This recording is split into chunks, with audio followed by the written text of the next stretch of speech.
Trump అయితే కసెక్కిపోయి ఉన్నాడు, ఏమీ కాదు. ట్రంప్ అయితే ఒక వ్యాపారస్తుడు.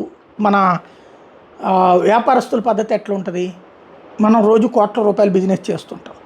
ఒకడెవడో 10 లక్షలు 15 లక్షలు తేడా చేశాడు. వీలుంటే ఆయన 4 బాతుతాం, ఏదో ఎవరితో చెప్పిస్తాం, పోలీసులు లేకపోతే రౌడీలతోనే ఎవరితో, లేదా కూల్గా సావని ఎవడి కర్మానికి ఆడిపోతాడు అనుకుంటాం.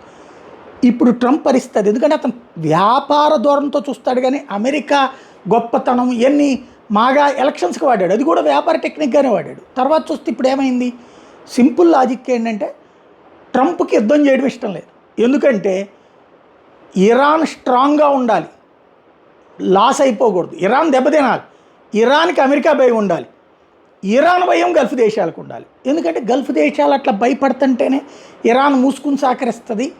అదే సందర్భంలో ఇరాన్కి అంటే గల్ఫ్ దేశాలట భయపడుతుంటే ఇరాన్ అనే భయంతో ఉన్నప్పుడు అమెరికాకి సహకరిస్తుంది.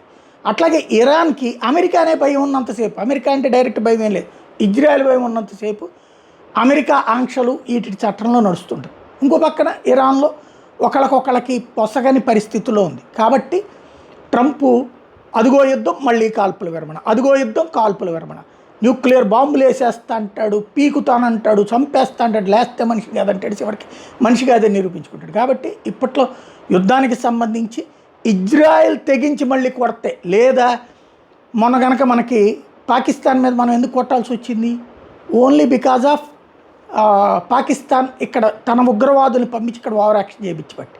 అట్లాంటిది ఏ హెజ్బుల్లాను హౌతీలో ఇరాన్ పాలకుల్లో ఎవడు నిర్వహించేవాళ్ళు లేడు. కాబట్టి కడుపు మంటతో వాళ్ళు వెళ్ళి ఏ ఇజ్రాయెల్ మీదనో దాడి చేస్తే అప్పుడు ఇజ్రాయెల్ చంపేస్తుంది, ఇరాన్ని సర్వనాశనం చేస్తుంది. అప్పుడు అమెరికా కూడా ఏం పీకలేదు.